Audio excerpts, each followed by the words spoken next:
What's up, welcome back to Nowstalgia. Dave here with a review of Good Luck, Have Fun, Don't Die, the new science fiction action film from Gore Verbinski starring Sam Rockwell. This is Gore Verbinski's first film since A Cure for Wellness flopped at the box office way back in 2016. Gore Verbinski's only now in his early 60s. It's unfortunately been a really long wait for his next film, of course, and he has a really storied and kind of unique signature as a filmmaker, of course, most beloved for the Pirates of the Caribbean films, as well as Rango on the more recent side of things. This film premiered back at Fantastic Fest last fall and is now getting a release from Vertical Entertainment. And in addition to Sam Rockwell, the film also has a pretty stacked cast featuring Haley Lu Richardson, Zazie Beetz, Michael Pena, and Juno Temple. I really enjoyed Gore Verbinski's science fiction film Good Luck, Have Fun, Don't Die. Sam Rockwell plays a time-traveling man from the future who is seeking help to prevent a post-apocalyptic future where AI effectively takes over humanity.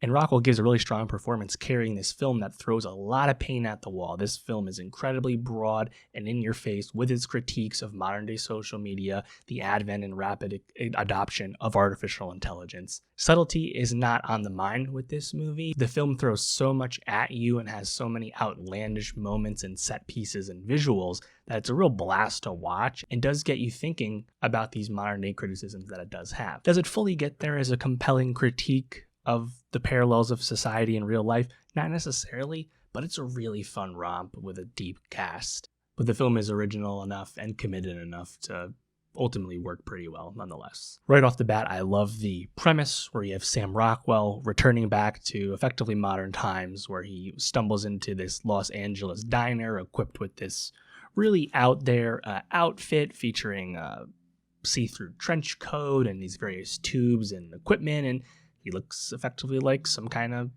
mentally unwell person or someone who's homeless, perhaps both, or who's to say.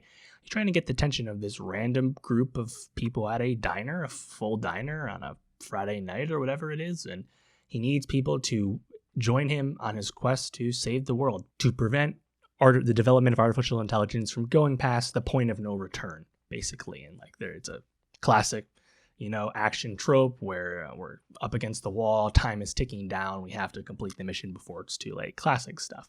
And in the process, he's able to recruit a ton of people that we know. And I think when you're watching this scene, it kind of gives a lot of things away, where it's like, oh, that's an actor I recognize, that's an actor I've never seen before. I wonder which person's playing a character that's important. The guesswork is pretty minimal there.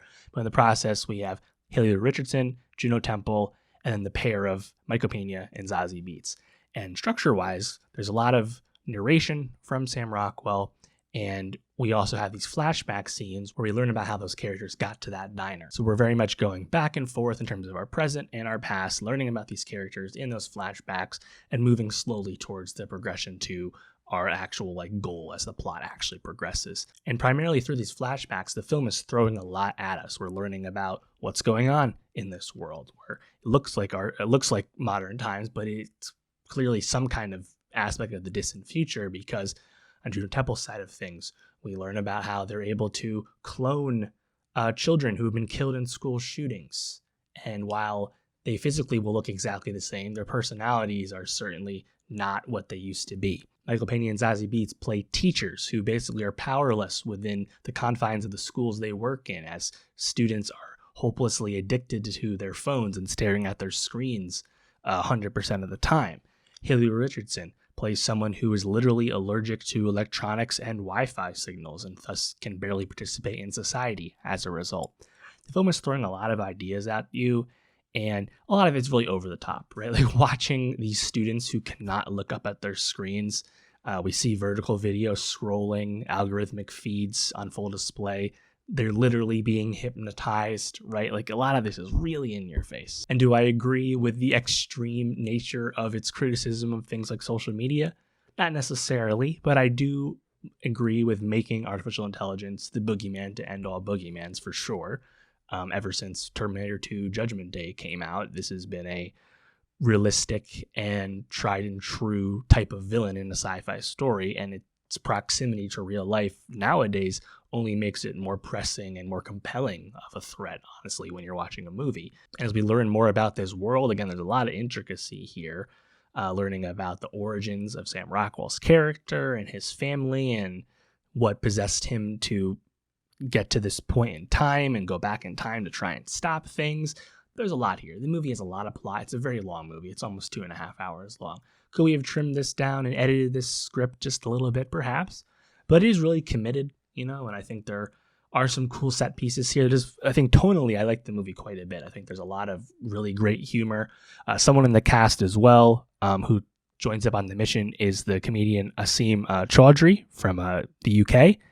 He's really funny. There's some really good action moments, some physical comedy, a lot of kind of laughing at the expense of things like AI and the ridiculousness of AI prompts and the literal manifestation of AI slop happens in this movie. A lot of that stuff is really good. I think some of the character relationships, as some twists and turns are revealed to us, some of that feels a little forced, a little unnecessary. I think the movie also suffers a little bit from the multiple endings problem, where it had several endpoints that it just steered away from and kind of kept going for another 10-15 minutes. That being said, like the movie quite a bit. I think it's an original movie, right? It's directed by Gore and written by Matthew Robinson. You have to appreciate the swing with a movie like this, and I think that the maximalist nature of the movie and its willingness to really throw a lot at you, right? There's a lot of thoughts and comments about so many aspects of the world today in this movie, and it doesn't have the time to give all of them the necessary attention it does. But the sheer audacity of this movie and the fact that at the end of the day it's still an entertaining sci-fi film makes it a strong recommend for me. Let me know, though, what did you think of Good Luck, Have Fun, Don't Die? What did you like most about this movie? And for more movie reviews, subscribe, and I'll see you next time.